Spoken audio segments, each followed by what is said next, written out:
السلام عليكم ورحمة الله وبركاته، ازيكم يا حبايب قلب، اخباركم عاملين ايه؟ يا رب الكل يكون في افضل حال. حلقة جديدة معاكم النهارده مكملين في سلسلة الفيديوهات القصيرة اللي وعدنا حضراتكم بيها. هنتكلم النهارده في حلقة جديدة بعنوان ايه افضل يا دكتور مضمضة لعلاج التهاب اللثة؟ التهاب اللثة ممكن نستخدم له علاجات كتير، بس انا لو عايز اعرف افضل مضمضة وده كان سؤال من احد المتابعين، كان ايه بعتهولي على اليوتيوب. طبعا نوعين: مضمضة اسمها ليسترين، ومضمضة تانية برضو كويسة اسمها ميريدول. النوعين دول هما اللي تاخدهم، وبتاخد معاهم مية بملح على سبيل ان هو بيهدي الالتهاب شوية ويخفف الألم. مش حل اساسي، ده هو حاجة مكملة معاهم.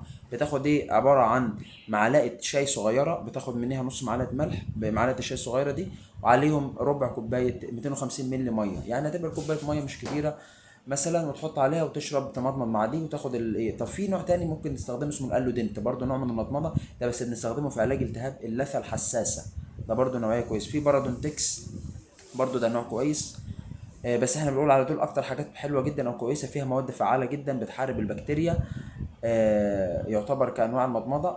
هتفيدكم هي الحته دي. اشوفكم الحلقه الجايه، والسلام عليكم ورحمه الله وبركاته.